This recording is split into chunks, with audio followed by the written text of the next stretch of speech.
our second day of elimination. In our last video, we talked about just how you can add up these equations and cancel variables. Today we'll talk about what happens when it's not set up quite so obviously. All right, but in our last video, in our last homework, we had a system we could just add up the two equations immediately.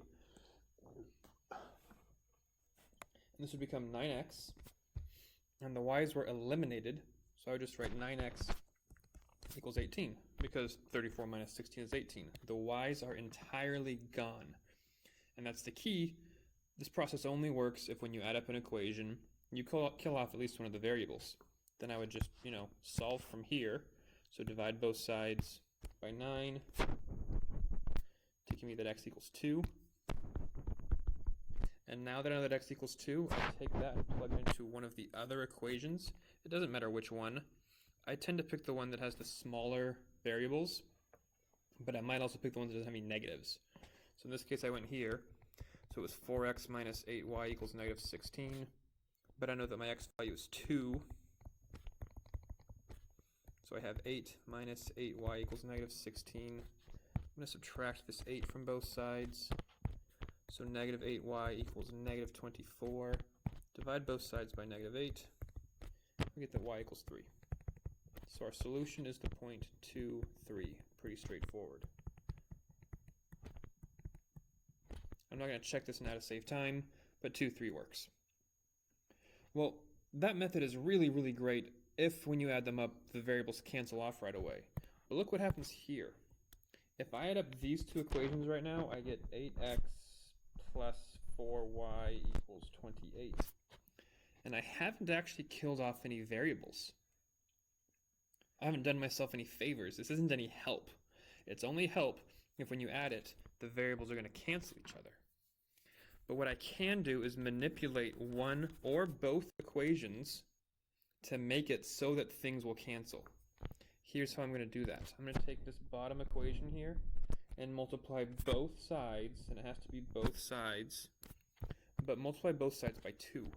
This becomes 5x plus 8y equals 34. The top equation didn't change. But the bottom equation is now 6x minus 8y equals negative 12.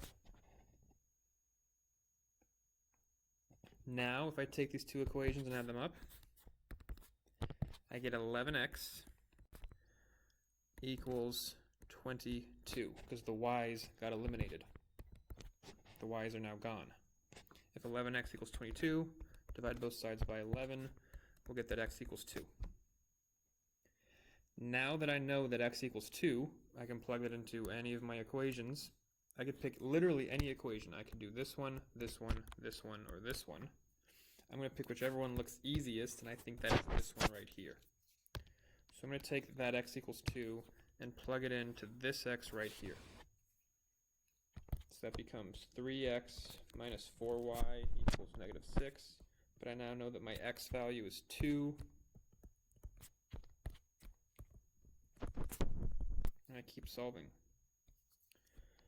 6 minus 4y equals negative 6. Subtract this 6 from both sides, and the negative is still there. Negative 4y equals negative 12. Divide both sides by negative 4. Y equals 3. Our solution is the point 2, 3. It's actually the exact same solution as last time because I set it up that way on purpose.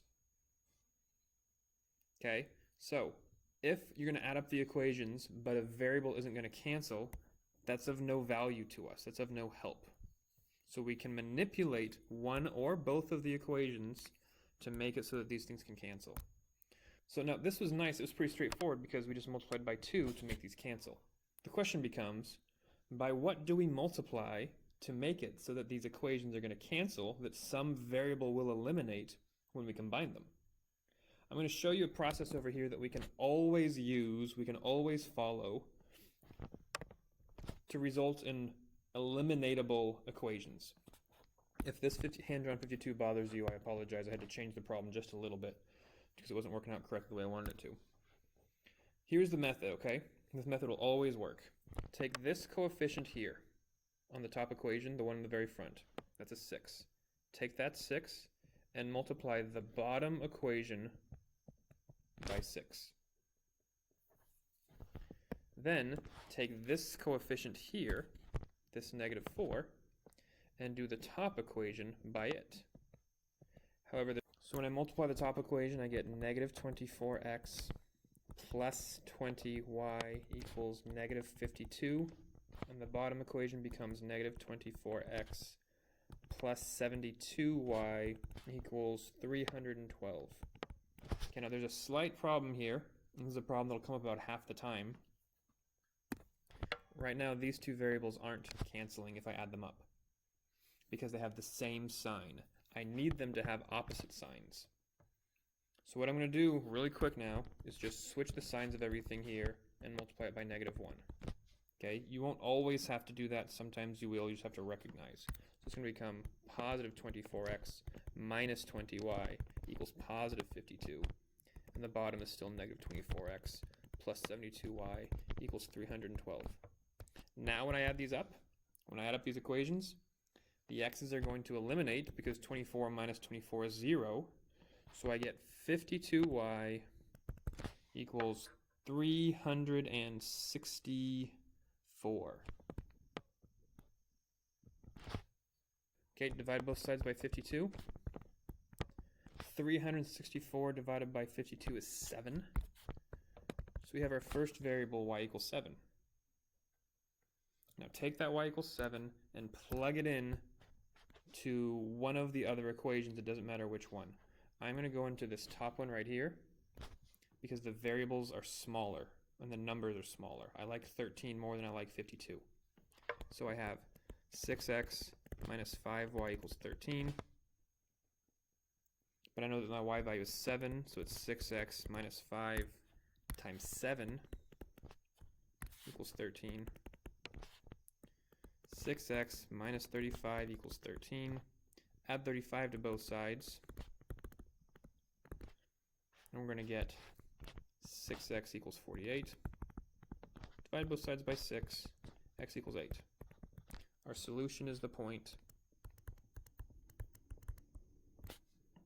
8, 7. Now to check this, I'm going to check it in the other equation, the one that I did not just plug into. So notice how I just plugged into this top equation. So I'm going to check it in this bottom equation. I'm going to check -4x plus 12y equals 52.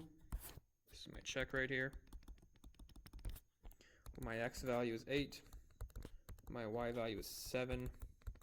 So -32 plus 84 equals 52, and that is correct. 52 equals 52. Boom, we've done it. Okay, so I'll do one more just to kind of give us an idea of this process. But here's the idea, okay? The main thing. Take this number 10, multiply the whole bottom equation by it. Then take this number 5, multiply the whole top equation by it. That was weird. Why did it switch colors on me? You might have to switch signs when you're done. You also might not. You have to just do it and see. But let me solve this one right here using this process, and then we'll be done.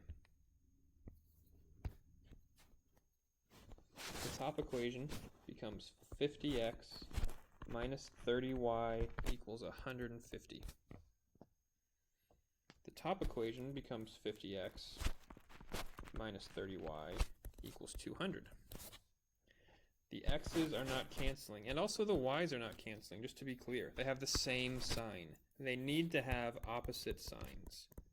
It needs to be something like positive 10 and negative 10, or positive 50 and negative 50. So I'm going to take the bottom equation and multiply it by -1. Why the bottom one? I don't know, because I saw it first and it's on the bottom. -1, -1. Out of space. So I really have, the top equation doesn't change. 50x minus 30y equals 150. The top equation does change. Negative 50x plus 30y equals negative 200. Add these up, I get 0 and 0 and 150. Negative 150. Nope, just negative 50.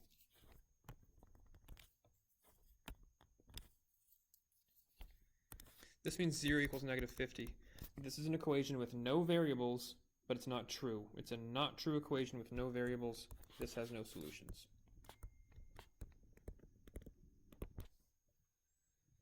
Okay, so to recap, the main thing from this video is if you have an equation, I'm just going to call it ax plus by and cx plus dy.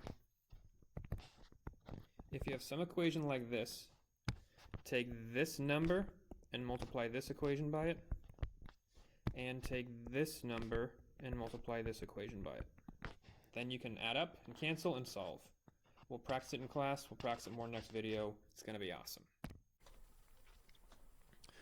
We did it. We got through another math video. Thanks for watching. Here I'm going to play with the perspective on these shapes while I talk to you. Please subscribe to the videos, like the videos. Okay, start this thing over.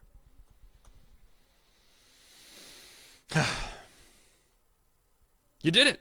You got through the video. Thanks for watching. I'm going to play with the perspective of these shapes, which is always pointing towards that center while I talk to you about things.